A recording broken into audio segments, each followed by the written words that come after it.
আমাদের পূরণ হতে থাকে। স্বপ্ন পূরণ হওয়ার পরে একটা দিন একটা চার দোকানের সামনে দাঁড়িয়ে আছি, আর বৃষ্টি পড়ছে।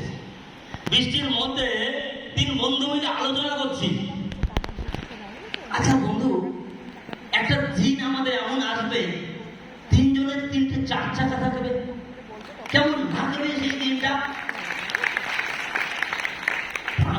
ভাঙা সাইকেল পাশে স্বপ্ন দেখছি চার চাকার। চার চাকার দাম কত তাও জানি না, কিন্তু স্বপ্ন ছিল চার চাকা নেব। এবং এতটাই ডিপ স্বপ্ন দেখতাম যে চার চাকার চালিয়ে যাচ্ছি, আমরা গাড়ির মধ্যে গান শুনছি, আর পাশে লোকগুলো দাঁড়িয়ে আছে, বৃষ্টি পড়ছে, কেন আওয়াজ হবে শ্যাট করে তিন বন্ধু তিনটে চার চাকা নিয়ে যাচ্ছি। স্বপ্নটা কিন্তু ছোটবেলা থেকে ছিল। ফ্রেন্ডস, একটাই কথা বলবো, স্বপ্ন মানুষকে বাঁচিয়ে রাখে। স্বপ্ন দেখতে শিখুন, স্বপ্ন দেখাতে শিখুন। আর ছোটবেলা থেকে খুব যেটা মানতাম, যেটাকে পড়ে শুনেছি সার্কেল অফ ইনফ্লুয়েন্স, তো একটা জিনিস ছোটবেলা থেকে বিশ্বাস করতাম যে সৎ সঙ্গে স্বর্গবাস, অসৎ সঙ্গে নরকবাস। রাইট কথা আছে তো? তো ছোটবেলা থেকে একটা জিনিস বিশ্বাস করতাম যে যদি ভালো লোকের সাথে থাকা যায়, ভালো কারোর সান্নিধ্যে থাকা যায়, তাহলে তার মতো হওয়া যাবে। এবং সেই মাইন্ডসেট সবসময় আমার বাড়ির 2 নম্বর গেটে হওয়া সত্ত্বেও অনেকে আমার 2 নম্বর গেটে কেউ চিনতই না। কি করতাম? তিন বন্ধু মিলে বিভিন্ন জায়গায় ঘুরতে যেতাম, আড্ডা মারতাম, ইয়ার্কি মারতাম, আর স্বপ্ন ছিল। এবং বিজনেস করার জন্য যদি বলি, কোন কাজটা করিনি আমরা বন্ধুরা মিলে? ক্যাটারিং থেকে শুরু করে, ফুটপাতে বসে বেচা কেনা দোকান থেকে শুরু করে, এবং এভরি পাপড় বিক্রি করা, রঙের দোকান থেকে শুরু করে যে কোনো ব্যবসা বলেন, মানে সেই ব্যবসাতে সামিল হতাম। কারণ দুটো টাকা আসবে তার জন্য, যে টাকার বিনিময়ে আমি পড়াশোনা করব। ধীরে ধীরে গ্রাজুয়েশন পাস করার জন্য বনগাঁ কলেজে ভর্তি হই। কলেজে ভর্তি হব, কলেজে ভর্তি করার জন্য টাকা নেই। তারপরে কোনো একটা কোম্পানিতে জয়েনিং করি, সেখান থেকে কিছু টাকা ইনকাম করি মঙ্গল ঘোষের সূত্রে, সেখান থেকে সেই টাকা দিয়ে গ্রাজুয়েশনটা কমপ্লিট করি। কিন্তু অত কঠিন পরিস্থিতি, এমন দিন গেছে যে সারাদিন ঠিকঠাক ভাবে খাইনি, কিন্তু কাউকে আমাদের বুঝতে পারিনি যে আমরা না খেয়ে আছি। সবসময় একটাই মেন্টালিটি, আজকে খারাপ তাতে কি, আগামী দিন আমাদের জীবনে ভালো আসবেই আসবে, আসবেই আসবে। কত ওঠা পড়া গেছে, দেখেছি পুজোতে আশেপাশে বাইরের লোকের নতুন জামা কাপড় পরেছে, আর আমরা স্কুলের ড্রেসটাকে পুজোর জামা কাপড় বলে চালিয়েছি। আর সবসময় নিজেদের ভাবনা, ভাই বোন দুজন মিলে একটাই ভাবনা ভেবেছি, আজকে খারাপ তাতে কি, আজকে কি আছে সেটা ইম্পর্টেন্ট না, আগামী দিন কি আসবে সেটা ইম্পর্টেন্ট, তার জন্য কাজ করছি। ধীরে ধীরে আরেকটু বড় হই, তখন মনে হয় যে কোনো একটা কিছু করতে হবে বিভিন্ন ভাবে। তখন যেহেতু একটা মার্কেটিং লাইনে ছিলাম, কি করে লোকের কাছ থেকে টাকা ম্যানেজ করে আনতে হয় এটা ছোটবেলা থেকে শিখে গেছিলাম। টোটাল মার্কেট থেকে 12-14 লাখ টাকা দেনা করে নিজের ব্যবসাতেও শুরু করি, যে দোকানটার নাম জানেন টেলার্স প্রদীপ। একটা সিদ্ধান্ত নিয়েছিলাম যে নিচে বলুন, যে গরিব আছে তার হারানোর কি আছে? হারানোর কিছু নেই, রিস্ক যে নেবে সেই জিতবে। তো জীবনে যদি বড় কিছু করতে হয় তাহলে সিদ্ধান্ত নিতে শিখেছিলাম, রিস্ক নিতে হবে। এইভাবে জীবনটা বাঁচবে না, আরো বড় কিছু করার জন্য রিস্ক নিতে হবে। তো রিস্ক নেওয়ার পরে যখন দোকানটা শুরু করি, ফার্স্ট দোকান যখন শুরু করি, তার আগে বোনের বিয়ে হয়ে যায়। দোকানটা শুরু করার আগে আমাদের 2 বস্তা চাল, একটা গ্যাস, আর 1/2 বস্তা আলু, 6 মাস ধরে ওইটা খেয়ে বেঁচে থাকতে হবে। কারণ বিজনেস থেকে ইনকাম করে যদি উঠতে পারি তাহলে রাজা, না হলে ফিনিশ, মাটিতে মিশে যাব। এইরকম কঠোর সিদ্ধান্ত নেই আমি, আমার বাবা, আমার মা, 3 জন মিলে। ইলেকট্রিসিটি বিল কেটে দিয়ে যায়, তাতে কোনো আপত্তি নেই, কেটে দেয়, দিক অন্ধকারে থাকবো, কিন্তু দোকানটাকে স্টাবলিশ করতে হবে। রাত দিন পরিশ্রম করে দোকানটাকে দাঁড় করায়। ভেবেছিলাম ওতে সুখ আছে, কিন্তু একটা লেভেল পরে যেয়ে দেখেছি তাতেও না মানে জীবনে এত বড় আশা ছিল যে মাত্র লাখ টাকা ইনকাম হচ্ছে, তার বেশি আর সম্ভব না। দেন তারপরে সিদ্ধান্ত নিই, না সফটওয়্যার ইঞ্জিনিয়ারিং কমপ্লিট করতে পারলে বড় জায়গায় যেতে পারবো। তারপরে হিমান বিশ্বাসের আমি যাদবপুর ইউনিভার্সিটিতে আবার ভর্তি হই, পড়াশোনা আবার শুরু করি, সফটওয়্যার ইঞ্জিনিয়ারিং কমপ্লিট করি, চাকরি পাই। তারপরেও দেখছি ইনকাম লিমিটেড ফ্রেন্ডস, না বিজনেসে শান্তি পেয়েছি, না চাকরিতে শান্তি পেয়েছি। এরপরেও তিন বন্ধু মিলে আলোচনা করতাম আর কি করা যায়। দেবাশিস চক্রবর্তী, আমি আর হিমানদা আবার চার দোকানে এরকম মাঝে মধ্যে আড্ডা আর আলোচনা হচ্ছে, আচ্ছা যদি মশলা বিক্রি করার কিছু করা যায় তাহলে কেমন হয়। ঠিক করলাম তিন বন্ধু মিলে গ্রামে গ্রামে মিক্সি মেশিন দেবো আর সবাই মশলা বানাবে আর সেখান থেকে ওই মশলা প্যাকেট করে বিক্রি করবো। কিন্তু সেটাও করে উঠতে পারলাম না। তারপরে সিদ্ধান্ত, না এটা করা যাবে না, কি করতে হবে, না আর একটা বুদ্ধি আছে, কি না জমি লিজে নেব, নিয়ে দিয়ে গাছ পুঁতবো, সেই গাছ বড় হবে, কদম গাছ বড় হয়ে প্রচুর টাকা হবে, কিন্তু স্বপ্ন কত বড়, সেখানে ওটা হাঁটল। এরকম ভাবে তিল তিল করে এক একটা বিজনেস দাঁড় করাচ্ছি, কোনোটা দাঁড়াচ্ছে কোনোটা ভেঙে যাচ্ছে।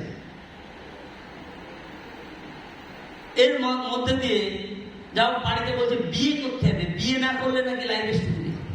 প্রথমে শুনেছিলাম কি পড়াশুনো করলে সুখ, পড়াশুনো করলাম, চাকরি পেলে সুখ, দাও সেই জায়গাতে দেখছি তাতেও সুখ নেই। তারপরে ব্যবসা করলে সুখ, তাতেও দেখি লাখ টাকার বেশি ইনকাম হচ্ছে না, তাতেও সুখ নেই। তারপরে বাড়ি থেকে বললো বিয়ে করতে হবে, এটা তো লাইফের কি দা, বয়স হয়ে যাচ্ছে। যাও বাড়ির থেকে মানে মাথায় সারাক্ষণ van van van van van van van, বিয়ে করতে হবে বিয়ে করতে হবে বিয়ে করতে হবে।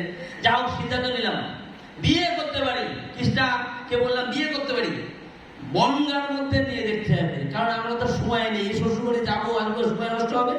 একদম 1 থেকে 2 কিলোমিটারের মধ্যে দূর থেকে বিয়ে করবো, কারণ আমি সময়টাকে বিশাল ভ্যালু দিই ছোটবেলার থেকে। তো পিয়ালির সাথে দেখাশোনা হলো, বিয়ে হলো। বিয়ের পরে তারপরে দেবাশিস চক্রবর্তী আবার একটা অপরচুনিটি এনেছে, নাম মোদি কেয়ার। আচ্ছা কি বলছে, মোদি নরেন্দ্র মোদী কোনো প্রকল্প নাকি? বলছে না খুব ভালো। না দেখ এর আগে একটা করেছিলাম, ও 3,500 টাকা বেশি চেক আসেনি, করবো না আমি। তুই একটা কাজ কর, তুই পিয়ালির যে বলতে পারছিস। এবার দেবাশিস চক্রবর্তী পিয়ালির কাছে যায়, পিয়ালির নতুন বিয়ে হয়েছে, কি বলবে, পিয়ালি তো তখন ডকুমেন্টস দেবো কি দেবো না এরকম একটা ব্যাপার। যাও দেবাশিস চক্রবর্তী আমার ছোটবেলার বন্ধু, একসাথে ঘুরতাম ফিরতাম, তারপরে আমার ব্রাদার সম্পর্কে হয়, সেহেতু ও আলমারি থেকে চোর করে আলমারি খুলে পিয়ালির নামে খুলে মোদি কেয়ারের। এইবার বলছে প্রোডাক্ট কিনতে হবে, ভারী জ্বালা তো, কোনোভাবে তো লাইনে আনা যাচ্ছে না। যথারীতি কৃষ্ণা আর পিয়ালি মোদি কেয়ার করা শুরু করেছে। দেবাশিস কদিন করবে জানি তো, প্রথম মাসে শুনলাম দেবাশিস তো রিজেক্ট হয়েছে, ঠিক আছে কর না, কত দূরে যাবে জানি তো। এরপরে শুনলাম ইডি হয়েছে, আমার একদিন চাকরি থেকে বলছে আমি ইডি হয়েছে, ও ভালো কথা, কত ইনকাম হচ্ছে, বলতে 25,000, এখন বলছে উঠতে বিশাল হবে। এবার তার দিনের পরে বলছে 34,000 ইনকাম, ঠিকই এই মাসে সব থেকে বেশি খাটনি করেছিস তুই, এই মাসটাই লাস্টের থেকে বেশি আর বাড়বে না। এইবার ধীরে ধীরে ধীরে ধীরে দেখি ইনকাম বাড়ছে, আর আমাকে বলছে কর ভালো কর ভালো কর ভালো। ও ধৈর্য ধরে প্রতিদিন রাত্রিবেলায় 12টা নেই, 1টা নেই, 2টো নেই, 3টে নেই, এরকম সময় আমার সাথে দেখা করতো, কারণ তো দিনের বেলা দেখা পাবো না। এরকম ভাবে দিনের পর দিন গেছে, আমার সাথে দেখা করেছে, গল্প করেছে। আর পিয়ালি আর কৃষ্ণা সারাক্ষণ ধরে বোঝাতো, দাদা এই প্ল্যানটা কি একটু দেখবি। এই প্ল্যানটা দেখতে গিয়ে আস্তে আস্তে আমার ব্রেনের জট খুলতে থাকে। এইবার একদিন দেবাশিস চক্রবর্তী, দেখুন আপলাইন কাকে বলে, একদিন বলছে উদয়জিৎ ভালো একটা ঘোরার অপরচুনিটি কি বলছে, সাঁতরাগাছি ফরচুন আইটিসিতে ফ্রিতে হানিমুন করতে যাসনি, হানিমুন করার একটা সুযোগ আছে। আমি তখন ভাবলাম ঠিক আছে, তাহলে বিয়ে উড়ে তো ঘুরতে নিয়ে যায়নি, তাহলে যাওয়াই যায়। তো ঘুরতে গেলাম, ওই যে ঘুরতে গেলাম, ঘুরতে গিয়ে মোদিকের লাইফস্টাইল কি হতে পারে আমি তখন বুঝতে পারলাম। দেখলাম একজন ভদ্রলোক ফিল্ম সিং ইঞ্জিনিয়ার, হেলিকপ্টার তৈরি চিফ ইঞ্জিনিয়ার, তিনি বিজনেসটা করছে, তখন মান্থলি 25 লাখ টাকা পার মান্থ ইনকাম করতো। তার পকেটে একটা কার্ড দেখেছিলাম না ব্যাংকের, বলছে সে অল ইন্ডিয়ায় যা খাওয়া দাওয়া করবে, কেনাকাটা ঘোরা করবে, সমস্ত কিছু ব্যাংক পে করবে, 1 টাকাও দেবে। তার কারণ কি? কারণ তার প্রতি মাসে 25 লাখ তার অ্যাকাউন্টে ঢুকছে, ব্যাংক ওই টাকাটা কাটাচ্ছে, তার জন্য তাকে দিচ্ছে। তাহলে লাইফ এখানে আছে। ছোটবেলা থেকে বিজনেস করতে করতে বুঝেছি লাইফ এখানেই আছে। দেন তখন আমার পুরো মাইন্ড একদম চেঞ্জ হয়ে গেল। সেখান থেকে সিদ্ধান্ত নিলাম, যখন বিজনেসের টাকা আছে তখন আমি মোদি কেয়ারও আছি। সিদ্ধান্ত নেওয়ার পর দেবারের সঙ্গে একদিনকে বললাম যে বন্ধু প্ল্যানটা পুরোপুরি দেখা। বুঝে গেলাম প্ল্যানটা কি, কিচ্ছু না, এসডি ডিরেক্টর করলেই 25,000। সেই প্রথম দিন থেকে মাইন্ড সেট করলাম মাত্র 9টা লোককে কোয়ালিফাই করাবো, আমার 1 লাখ টাকা ইনকাম আসবে। সেই খাতায় মার্ক করে সেই দিন থেকে কাজ করা শুরু করলাম ফ্রেন্ডস। আর 9 মাসের মধ্যে মোদি কেয়ারতে চেক আসলো 84,000। করার পর একদিন কলকাতায় রিকগনাইজ প্রোগ্রামে গেছি। আমি বলছি বন্ধু কি করলাম, 1 লাখ টাকা ইনকাম করে ফেললাম, কিচ্ছু না, বিজনেসটা সিম্পল। তখনও নিজেও বিশ্বাস করতে পারছি না 1 লাখ টাকা ইনকাম পার্ট টাইম করে আমার হচ্ছে। আর দোকানে ফুল টাইম সকাল 9টা থেকে রাত্রি 11টা পর্যন্ত বসে 1 লাখ। আর এই মোদি কেয়ার করলাম পার্ট টাইম, তাতে আসলো 1 লাখ। আরো মনে জল আসলো। তারপরে ধীরে ধীরে ফ্লো আরো বাড়াতে লাগলাম। প্রথম যখন কাজটা শুরু করি তখন প্রচুর না আসে, কিন্তু একটা জিনিস বুঝেছিলাম, যার জীবনে যত না আসে আগে আসে, তার জীবনে লাস্টে তত ইয়েস থাকে। এটাই জীবনের পক্ষে। কারণ না মানে না, না মানে নেক্সট অপরচুনিটি। না মানে কি? Next opportunity. শিখেছিলাম ফাইট করতে করতে যে যত আপনার মধ্যে না আসবে আপনি সেটাকে হ্যাঁ করাবেন। সেই জন্য আপনাকে কোম্পানি 1 লাখ, 2 লাখ, 5 লাখ, 10 লাখ টাকা দেবে। কারণ হচ্ছে আপনার মধ্যে ক্ষমতা আছে নাটাকে হ্যাঁ করানো। তাই জন্য আপনাকে স্টেজে তুলবে, তার জন্য মালা দিয়ে সম্মান দেবে, তার জন্য বড় করে ছবি দেবে, তার জন্য 1000 লোক ট্রেনিং দেবে। এটাই কারণ। ফ্রেন্ডস, আপনি ভাবুন যদি আপনার জীবনেও কোনো প্রবলেমই না আসে আর আপনি কোনো সলিউশনই না করেন, তাহলে কেন লোকে লিডার বলে মানবে? মাথায় রাখবেন, গুরু তখন বলে মানে মানুষ যখন আপনি কারোর সমাধান দিতে পারবেন। আপনি কারোর সমস্যা হবেন না, আপনাকে সমাধান দিতে হবে। মাইন্ড সবসময় বড় রাখুন। দেখুন লাইফে আজকে কি হচ্ছে এটা ইম্পর্টেন্ট না, আগামী দিন কি হবে সেটা ইম্পর্টেন্ট। ছোটবেলায় নিজে চোখে দেখেছি যখন পাশের বাড়ি কোনো অনুষ্ঠান হতো নেমন্তন্ন করতো না, কারণ ওদের কিছু দেওয়ার ক্ষমতা নেই। আর আজকে না গেলেও আগে কার্ড পাঠায়, কারণ জানে ও ব্যক্তি না আসলেও অন্তত কোনো গিফট দিয়ে পাঠাবে। মানুষ টাকাটাকে চেনে, আর কিছু না।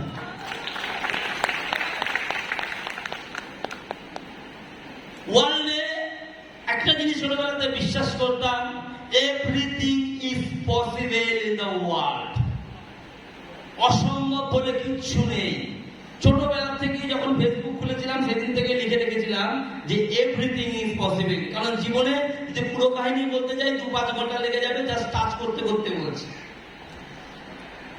সবসময় ভাবতাম যে আজকে কি সেটা ইম্পর্টেন্ট না, আগামী দিন কি আসবে সেটা ইম্পর্টেন্ট। কারণ পরিস্থিতি সবসময় খারাপ যায় না, ভালোও আসে। একটা আমার বেস্ট ফ্রেন্ড দেবশ্রী বলেন সাইকেলের চাকা গোল। কি সাইকেলের চাকা গোল? ঘুরতে ঘুরতে একটা সময় যদি সাইকেল চালাতাম আর সাইকেলের চাকায় লিক থাকতো, কি বলতো ওটাকে? গ্যাটিস দেয় বলে না? সাইকেল চালালে পরে কি হতো? হয়তো যারা সাইকেল চালিয়েছি একটা জিনিস লাইফে শিখেছিলাম, খারাপ আসছে মানে তারপরে ভালো আসছে। আবার ভালো আসছে মানে তারপরে খারাপ আসছে, খারাপ আসছে মানে ভালো আসছে। যারা ভালো আসছে তারপরে খারাপ আসবে, খারাপ আসছে মানে ভালো আসবে। আপনাকে ধৈর্য ধরে টিকে থাকতে হবে, এটাই হচ্ছে খেলা। আর একটা প্রশ্ন করি, ছোটবেলাতে শিখেছিলাম, বলুন বুদ্ধির জোর বেশি না ধৈর্যের জোর বেশি? অনেকে বলে বুদ্ধির জোর বেশি। মাথাটা একদিন বুদ্ধি খাটাতে খাটাতে আপনি একদিন ক্লান্ত হয়ে যাবেন, কিন্তু কেউ যদি ধৈর্য ধরে বসে থাকে তাকে সেখান থেকে সরাতে পারবেন না। সবসময় ধৈর্য দিতে হবে।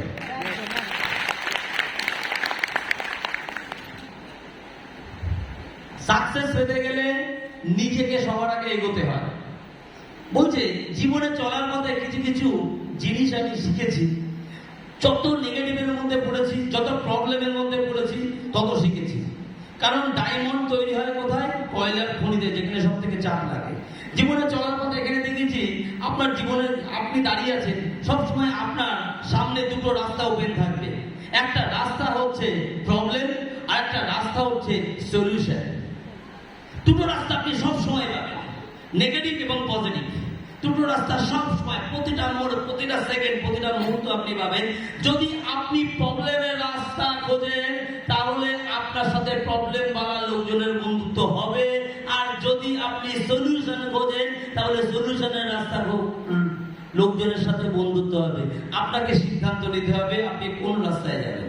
এক্সাম্পল স্বরূপ বলি, দেখবেন পরীক্ষায় যখন রেজাল্ট দেয়, যাদের রেজাল্ট খারাপ হয় বা ফেল করে, তারা খুঁজে বেড়ায়, মার্ক করে কে কে ফেল করেছে। ঠিক তার তালিকাটা জিজ্ঞাসা করে বলে খুব কঠিন হয়েছে বল এই জায়গাটা, রাইট? বিষয় হচ্ছে এটা।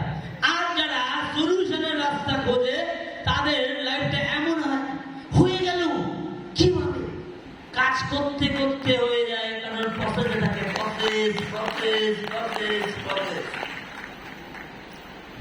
ফ্রেন্ডস, প্রবলেম আর সলিউশনের মধ্যে একটা পার্থক্য দেখাবো, তাহলে সুবিধা হবে। আচ্ছা বলুন তো, জল শক্ত না পাথর শক্ত? হ্যালো, পাথর, তাই তো?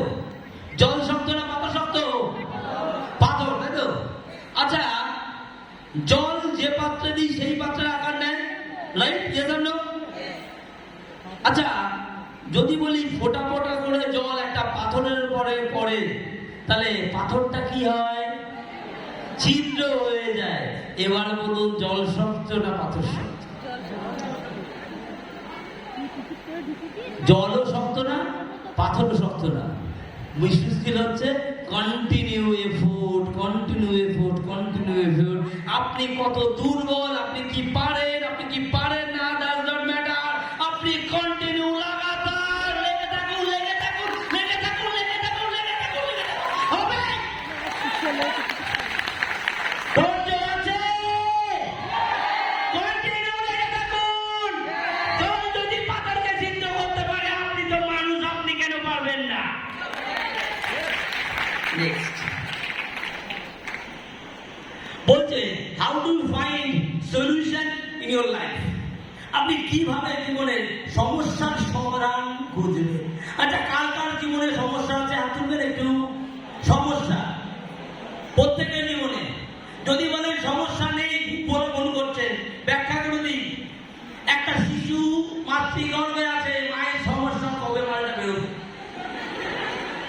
বেরোলো কবে একটু ওঠা শিখবে, বসা শিখলো কবে একটু হাঁটবে, এজন্য হাঁটা শিখলো কবে স্কুলে ভর্তি করবো, এজন্য স্কুলে ভর্তি করলো কবে মাধ্যমিক পাস করবে, বেটা ডাক্তার হবে না ইঞ্জিনিয়ার হবে, তাও প্রবলেম।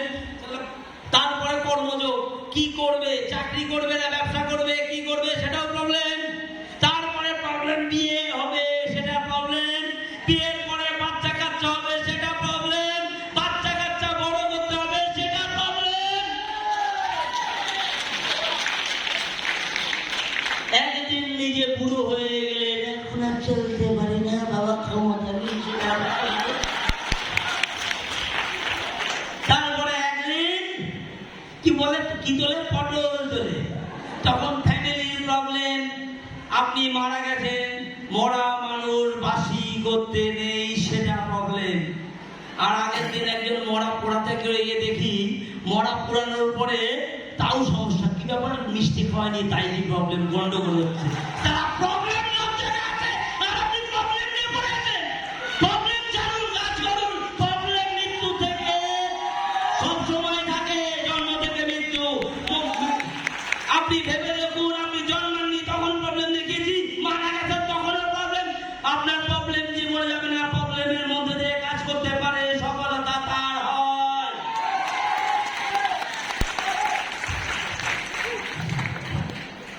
প্রবলেম আছে, সলিউশন করবো কি করে জানতে চাই? জানতে চাই? পিছনে, এখানে, ওদিকে, রাইট।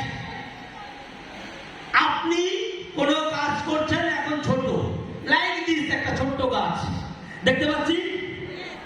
হ্যালো, দেখতে পাচ্ছি?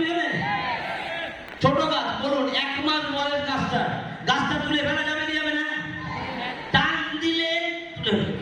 কতক্ষণ লাগবে? 10 সেকেন্ড। হ্যাঁ, উঠে যাবে। এইবার আর একটা গাছ নিয়ে আসে, এই গাছটা ধরেন 6 মাস বয়স। কতদিন লাগবে, কতক্ষণ লাগবে তুলতে? 1 মিনিট, 2 মিনিট, 5 মিনিট, 10 মিনিট? আচ্ছা বলুন, 10 মিনিটে উঠবে করবে না? কাকা মানে 10 মিনিট উঠবে? বাকি লোক গাছ তুলতে পারে? উঠে গেল। তার মানে আপনি আর একটু বড় হয়েছে, এবার তুলতে একটু কষ্ট হচ্ছে। আরো ধৈর্য ধরে টিকে থাকুন, আপনি একদিন এই রকম বড় হবে।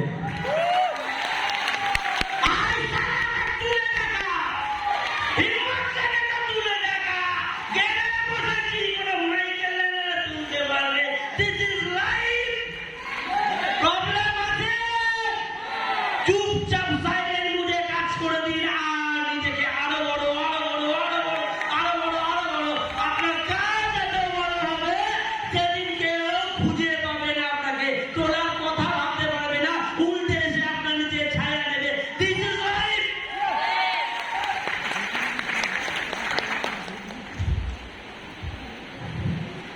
এটা কি? এটা কি? কে বলবে? কে বলতে পারবে? বলুন কি? 1 3, তাই তো? ও পাশে যে কেউ আর কেউ জানি না, বলুন না, বলুন। ভি, তাই তো? ও পাশে কি ওটা? ভি। আর কেউ বলতে পারবো না? যে কেউ বলি, বলুন। ডব্লিউ। কেউ ডব্লিউ, কেউ 1, কেউ ভি বলছে, রাইট? কারণ আপনি যখন একা, তখন আপনাকে কেউ ডিসাইড করতে পারবে না আপনি কে। আপনার অবস্থা ঠিক হলো, আপনি কে একজন এক একটা বলবেন। এজন্য কারণ আপনার ডানেও কেউ নেই, পাশে কেউ নেই, আপনি কে? মুশকিল হচ্ছে। দেখতে চান আপনি কে? দেখতে চান নিজের পরিচয়? তাহলে আপনার ডানে বায়ে যে থাকবে, তারপরে আপনার পরিচয় হবে। ডান দিকে কি আছে, বাঁ দিকে কি আছে। এবার কি হচ্ছে, আপনি কে? সি হবে, ABC, এ বি, সি হবে। সরি, ওই জায়গাটা, তাহলে মাঝখানে ওটা কি হবে? বি। তার মানে আপনার বাঁ দিকে কে আছে, ডান দিকে কে আছে, তারপরে আপনার ভাগ্য নির্ধারণ হয়। This is circle of influence. This is circle of influence. কারণ আপনি 5 জন কোটিপতির সাথে আছে, মানে আপনি কোন জায়গা ছিলেন ডাজন্ট ম্যাটার। 6 নাম্বার কোটিপতি আপনি হবেন বস। আপনি 5 জন বিজনেসম্যানের মধ্যে আছেন, মানে আপনি হবেন বিজনেসম্যান। আপনি 5 জন স্কুল টিচারের সাথে আছেন, মানে আপনি ওই স্কুল টিচার লোকেই ধরবে। আপনি যদি মাছ বিক্রির দলে যান, তাহলে লোকে আপনাকে মাছ বিক্রেতা বলে স্বীকৃতি দেবে। আর আপনি যদি এই মহলে আসেন, তাহলে আপনি মোদি কেরিয়ার দিচ্ছেন। আপনি কোন দলে আছেন? কারণ আপনার সাকসেস ডিপেন্ড করে আপনার উপরে।